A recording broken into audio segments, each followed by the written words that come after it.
సాష్టాంగ నమస్కారం స్త్రీలు చేయకూడదా? ధర్మశాస్త్రాలు ఏం చెబుతున్నాయి? మనం దేవాలయంకి వెళ్లినప్పుడు దేవుని దర్శనం చేసుకుంటాం.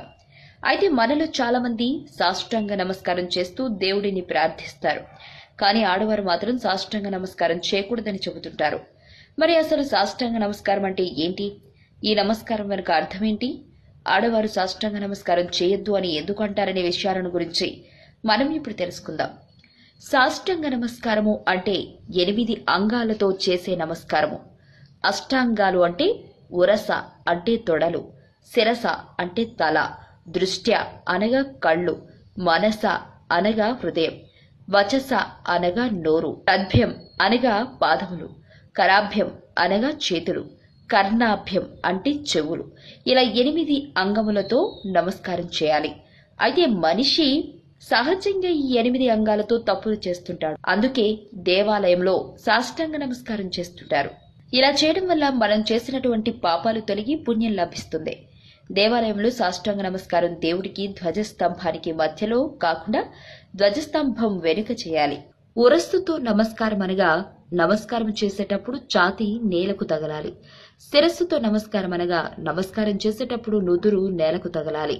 దృష్టితో అనగా నమస్కారం చేసేటప్పుడు కన్నులు 2 మూసుకుని మనం ఏ మూర్తికి నమస్కారం చేస్తున్నామో ఆ మూర్తిని చూడగలగాలి. మనస్సుతో నమస్కారం అనగా ఏదో మొక్కుబడికి నమస్కారం చేయడం కాకుండా మనస నమ్మి చెయ్యాలి. వచస నమస్కారం అంటే వాక్కుతో నమస్కారం చేసేటప్పుడు ప్రణవ సహితంగా ఇష్టదైవాన్ని మాటలతో స్మరించాలి. అంటే ఓం నమ శివాయ అనో లేక ఓం నమో నారాయణాయ అనో నమస్కరించాలి. పద్మం నమస్కారం అంటే నమస్కార ప్రక్రియలో 2 పాదములు కూడా నేలకు తగులుతూ ఉండాలి. కరాభ్యం నమస్కారం అంటే నమస్కారం చేసేటప్పుడు 2 చేతులు కూడా నేలకు తగులుతూ ఉండాలి.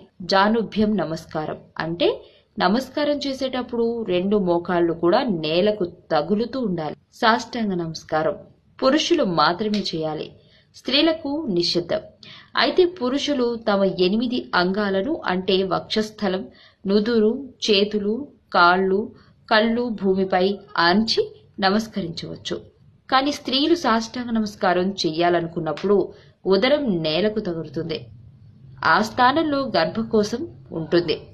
ఇలా చేయటం వల్ల గర్భకోశానికి ఏదైనా కీడు జరిగే అవకాశం ఉంది.